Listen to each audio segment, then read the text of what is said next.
in. You're Steve Granger. Yes, I am. I'm Marcia Kendall. I want you to do something for me.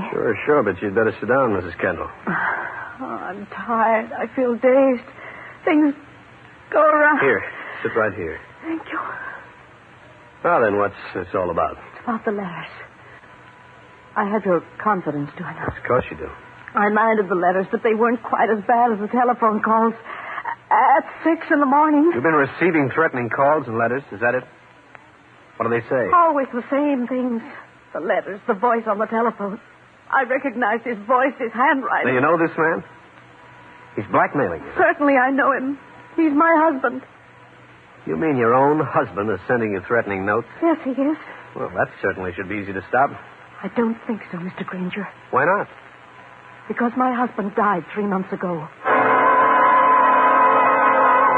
This is Steve Granger, private detective, with a story about a woman, a series of threatening notes and telephone calls, along with a very clever scheme to commit murder. In just a moment, I'll take you back to one of my most interesting cases.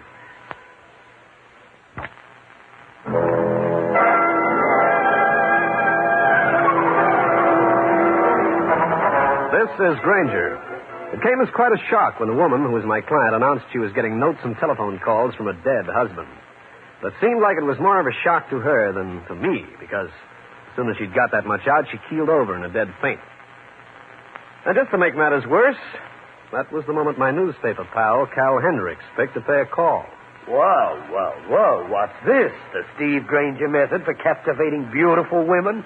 Oh, what you do, Stevie boy? Knock 'em cold to make sure they fall for you? Look, go peddle your wisecracks to television. She fainted. Yeah, one good look at your homely puss, no doubt. You'd faint, too, if your dead husband had been writing you letters and calling you on the phone. Her dead husband? Well, that's a new twist. And she's coming out of it. What happened? You just fainted. Here, let me help you up. Oh, thank you. There. Well, this is a friend of mine, Cal Hendricks. Mrs. Marcia Kendall. How do you do, Mrs. Kendall? Maybe you better go home and have a rest. Would you like me to call you doctor? No, I must settle this thing. Now, Mr. Granger, do you remember a man named Clark Kendall? The name sounds vaguely familiar. Sure, Stevie, I remember the story. He was drowned. Yes, Mr. Hendricks. And I'm his widow. Of course. He fell overboard off his boat. You tried to help him. The police had you in custody for several days. That is correct, Mr. Granger. They finally agreed that it was an accident and let you go. And now your dead husband is writing you and telephoning you. What's this all about? I married Clark 2 years ago. We were very happy in spite of certain obstacles. What do you mean by obstacles? Some of Clark's relatives didn't like me at all. Clark and I loved boating. We spent most of our time aboard the seafarer off the 50-foot sailboat. Just how did your husband die, Mrs. Kendall? It was about 3 months ago. We were below in the cabin. The storm was coming up, and the seafarer was straining at her mooring.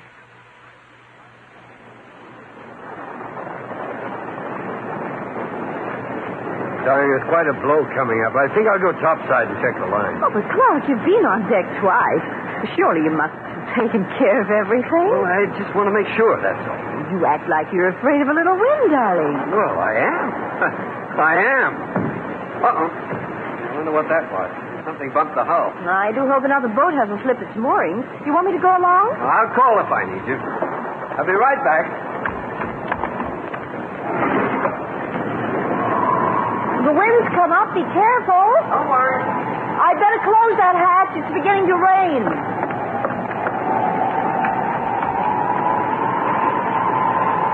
Clark, are you all right? Clark!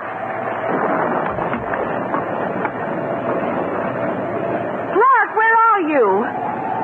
Oh, did that boat come loose? Clark, what are you doing in that boat? Answer me. Clark, where are you? In the water. The life preserver. Clark, here. Catch.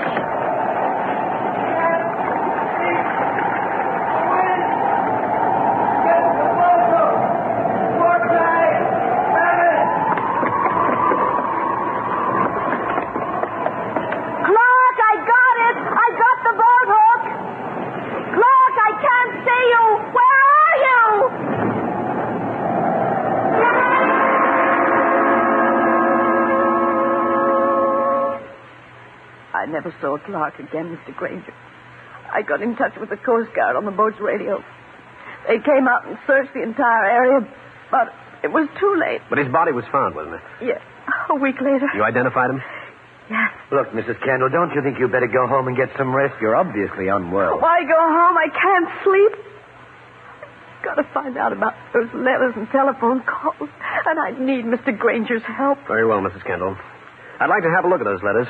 You have them with you? No, they're at the apartment. I'll pick them up later. And I'd like to have a look at your boat, if you still own it. I do. You can pick up the keys at the Yacht Club office. I'll telephone you. Which club is it? The Island Yacht Club. Oh, yes, on City Island. I'll go out there today. Here's my card. When shall I hear from you? Probably later in the day, Mrs. Kendall. Thank you. And you, Mr. Hendricks. I didn't do anything. Goodbye. Well, Steve, you got yourself quite a deal, haven't you? Yeah. I wonder. You wonder what? How much Mrs. Kendall didn't tell us. An interesting conjecture, Stevie. You know, I think I'll go out to that anchorage with you. I'll continue with this interesting story in a minute.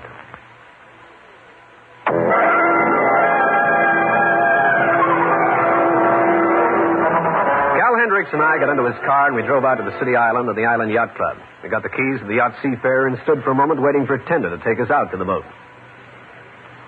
I always loved the water, Steve. Ought to buy myself a little sailboat. Yeah, it's an interesting sight. Everybody working on the craft, painting, sanding, varnishing. Oh, here comes the tender.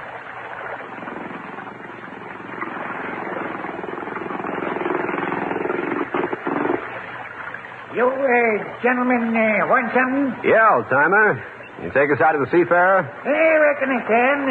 Ain't nobody aboard, though. You got a key? Right here. Okay, I'll have you out there in 2 shakes of lamb steel. Hey, sit down in the stern here, mister. Boat ride's easy. Right you are.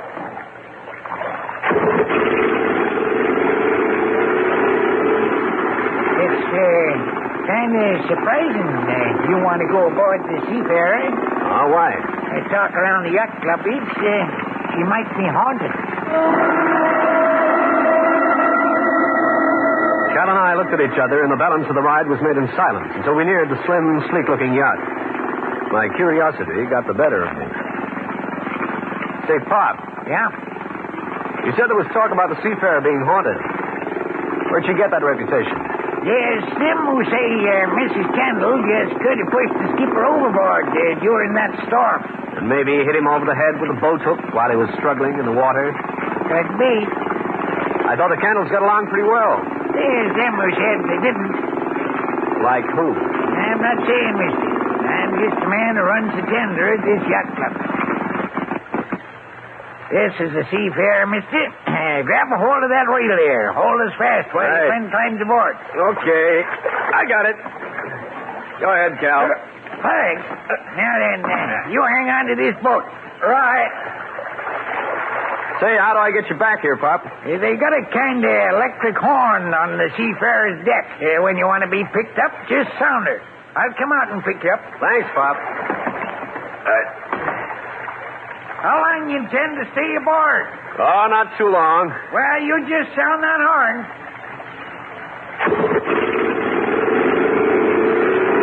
Nice old character, isn't he, Steve?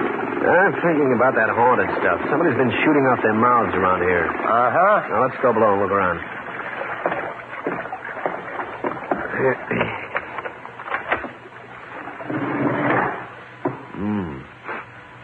It's pretty musty down below.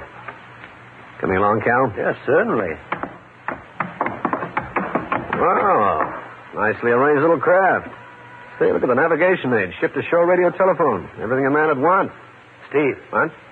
That bunk over there.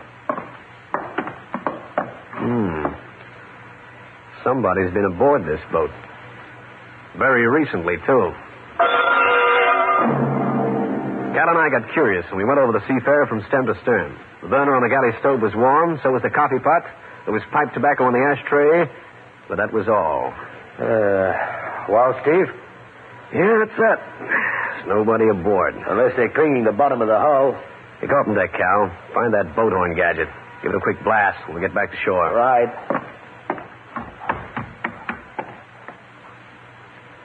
You find it? How's that? Good.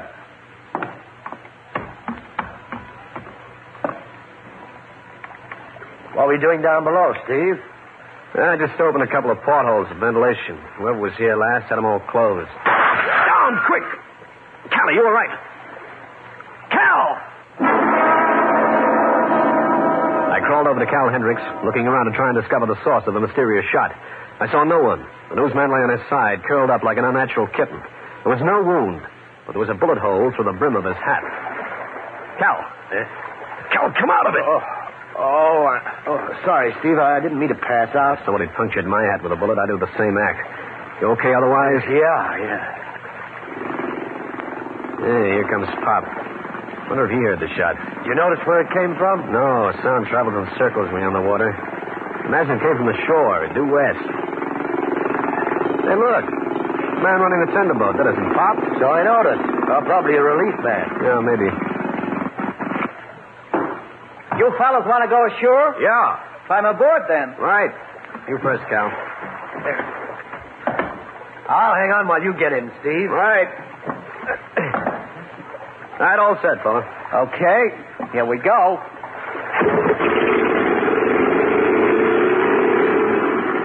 Do you mind if I ask you a question? Go right ahead. Where's the old timer who brought us out here? You mean Pop. He gave me this $5 to come out here and get you. He said it was worth it not to come back out here. I asked the new boatman if he'd heard any shooting, which brought a negative shake of the head. At the dock, we asked for Pop, but no one seemed to know where he'd gone. From there, we automobiled it back to Manhattan. Cal had to finish off his story, and I headed back for my office. When I reached the door, I stopped. Through the frosted pane of glass, I could dimly make out a figure, bent over, as though it could be going through my desk. I got out my gun. Mr. Granger. Why the gun? I thought you were going home to rest, Mrs. Kendall. I tried. I became terrified. I thought the phone would ring. I couldn't stand it anymore. So you came down to my office. You make yourself at home. After all, the door was unlocked. Uh-huh. What's wrong, Mr. Granger? Why are you looking like that? Have you found out something? Yes, Mrs. Kendall. How long has it been since you've been aboard the Seafarer? Not since the police made their investigation. Why do you ask? Do you permit anybody aboard your boat? Of course not. Why should I? Cal Hendricks and I went out to the Island Club. We were aboard the Seafarer. We found a warm stove plus a warm coffee pot. Also some tobacco in one of the ashtrays. You got anything to say? No, I know nothing of this. Who would go aboard the Seafarer without permission? How about some of your in-laws? Oh, I don't think they'd trespass. Who are they? They're Clark's sister, Anne, his brother, Paul. They live in New York? Last I heard, Anne was in Canada. Paul's in Mexico, Veracruz. Just loafing, is that it? Paul runs a commercial fishing fleet. It's called the Kendall Company. Mrs. Kendall, why don't you go back home? I can't, Mr. Granger. I'm frightened. I keep hearing Clark's voice on the telephone. Gotta get some rest. I'll telephone a hotel nearby and get you a room. But, Mr. Granger... By the way, Mrs. Kendall, there's an old boatman down at the Island Yacht Club. They call him Pop. What about him? What reason would he have for saying that the Seafarer was haunted? What do you know about that? Nothing, Mr. Granger. Absolutely nothing. She stood there, straight and dignified, and her voice never gave a quiver. But I noticed the look of dismay in her eyes when I mentioned Pop. A look which went as quickly as it came. In just a moment, I'll bring you the climax of the case.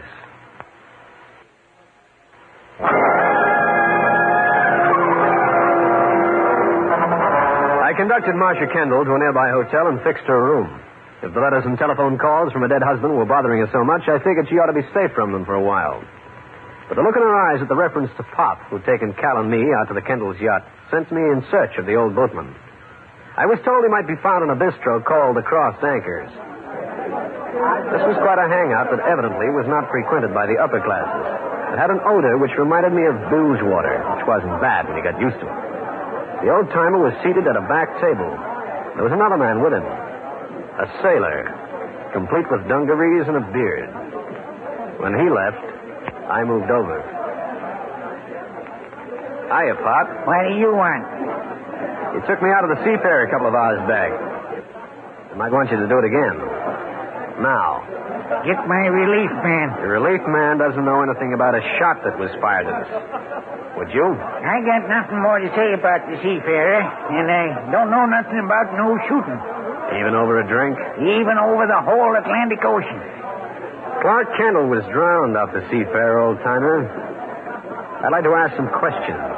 There are those who say that Mrs. Kendall can answer a lot of questions, if she wants to. Ask her. Ask her what? Like, did she hit Kendall over the head with a boat hook instead of fishing him out of the water? You said they didn't get along. There are those who say she married him for his money. Who is those who say, Pop? I could mention your remarks to the police. Then what? Your policeman? Nope. And talk not. Hey, Charlie, come here a minute. So, you are having a drink on me. Yeah, I'm having one on you right now. What's yours, Pop? This fella here, he's been sort of threatening me. He says he might tell the police I was talking about the seafarer. Get up, mister. Why? Never mind why. Get up and get out. Okay. I'll go along with you and make sure. You don't have to guide me, bartender. I can find my way to the door. Yeah, I know you can. Only don't find your way back in here again. I might have argued with that bartender, but he was out of my weight class. He'd have tipped the scales at about 210. I went back to my office and put in a long-distance call. As I waited for the connection, I made a quick call to Cal Hendricks. Hendricks speaking. Cal, this is Granger. Oh, yes, Stevie. What's new with the haunted lady and the haunted boat? I want you to do me a favor, Cal. Clark Kendall was buried in Lawntier Cemetery. Check for me. See if it was actually interred, will you? Oh, you think he was never buried? Just check. I'll take it from there. And when you've done it, come around here and pick me up. I hung up and waited for a reply to my long-distance effort. When it came through, I knew a lot more, but still not enough. I sat thinking till Cal Hendricks showed up, and then we beat it around the corner to the hotel where Marcia Kendall was registered. Took me a little longer than I figured, Steve. What'd you find out, Cal? Facts. Coroner's jury listed Clark Kendall's death as accidental. Marcia Kendall was exonerated of any suspicion. Yeah, I know that. He was in Lawntier Cemetery. Was he definitely identified as Clark Kendall? When a corpse spends a little time in the water, they change appearance. His dentist identified him definitely. He'd had some special bridge work done.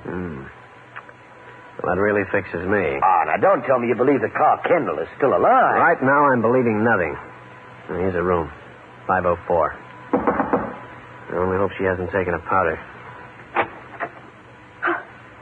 Mr. Granger, I've been so frightened. Come in, please. Thanks, Mrs. Kendall. I don't know what you're scared of. Nobody knows you're staying at this hotel outside of Mr. Hendricks and me, unless you told someone else. Why should I tell anyone else? I'm going to be very blunt with you, lady. Is it or is it not true that you could have pushed your husband overboard that night? And when he tried to climb back aboard the seafarer, you hit him over the head with a boat hook. How can you say such things? Why would I employ you to find out who's been making these telephone calls and writing these letters? That's why I'm here, Mrs. Kendall. I want to look at those letters you mentioned. Very well. I have them right here. Now, take it easy, Granger. She's in no condition to stand too much of this type of I'm in no condition to stand this kind of malarkey. Here, Mr. Granger. These are the letters I received. And any number of people will identify them as Clark's handwriting. Yeah. You can prove he actually wrote these? I can. Mrs. Kendall, it's impossible for a man buried in a cemetery to write letters. That's what is so fantastic, Mr. Granger. That's why I came to you. Oh, you've got to believe me. I did not kill my husband. Another thing, Mrs. Kendall, you said these letters were at your apartment. I picked them up when I went home, before I registered at the hotel. Mr. Granger, you're thinking horrible things. Go easy, Steve. Shall I answer it, Mrs. Kendall? I think she'd better do that, Cal. Hello? Marcia? It's my husband. Pull the receiver away from you so I can listen. I want you to meet me tonight aboard the seafarer at 10 o'clock. And if you're not there, I'll come after you. That was your husband? Yes. Are you sure? Yes. Mr. Granger, what shall I do? Be aboard the Seafarer at 10 o'clock, like he told you, because Cal Hendricks and I will be there, too. And we'll prove whether your husband is really dead or not.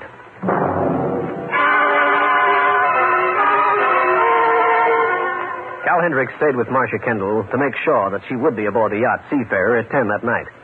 With a few hours in my hands, I ran an errand. One which took me back out to the Island Yacht Club and the old gent we knew as Pop. You back again?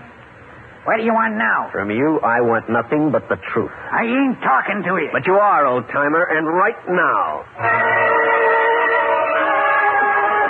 This was 10 o'clock. Marcia Kendall had come aboard the Seafarer by herself. Cal Hendricks and I had rowed out from an inconspicuous spot. We were huddled in the forward cabin waiting for a dead husband to come alive. Granger, did you hear that? Yeah, small boat just tied up alongside. Think that's our man?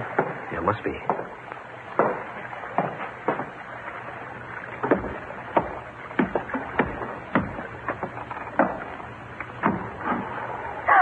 Well, my dear, and how are you? Paul.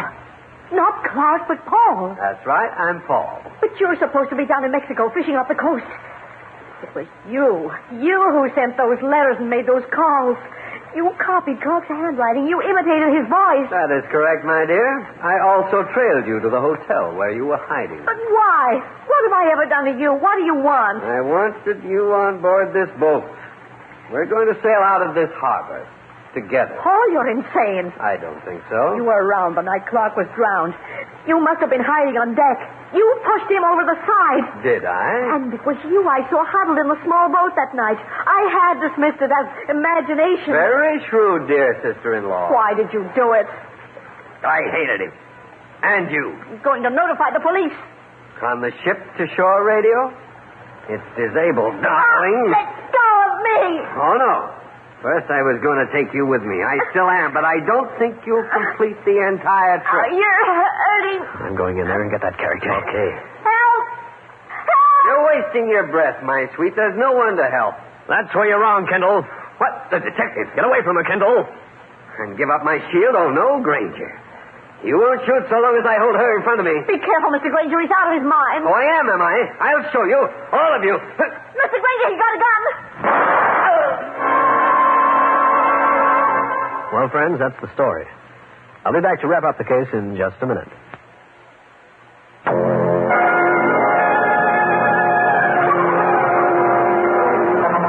Paul Kendall started backing towards the hatch, but exposed one shoulder just enough for me to puncture it. That made it easy for Cal and me to overpower him and deliver him to police headquarters. The whole story came out a few days later. I didn't know that Paul was up here. He was supposed to be down in Veracruz. He had a run of bad luck. Came up here to try to get money from your husband. How'd you find out about that, Steve? I telephoned the offices of his company in Veracruz. They couldn't produce Paul Kendall on the phone. And I remembered the man I'd seen at the crossed anchors talking to Pop. It was Paul? Yeah. What was he doing with Pop? Pop confessed that he'd been around the night of the killing. He saw your brother-in-law push your husband off the boat. And didn't say anything? Paul Kendall promised him a job in Mexico, if he'd help him out. There was also Pop tried to scare Cal and me, too, by firing at us when we were aboard the Seafarer. Your brother-in-law will probably go to an institution for the criminally insane. Insane? Oh, it's... Catch her, Cal. She's passed out again. I got her. Good. Take care of her. Hey, where are you going? Home, old boy. This is one time where you're left holding the baby. Steve Granger again. You just heard one of the most interesting cases in my files. I'll have another one for you. So be around next time.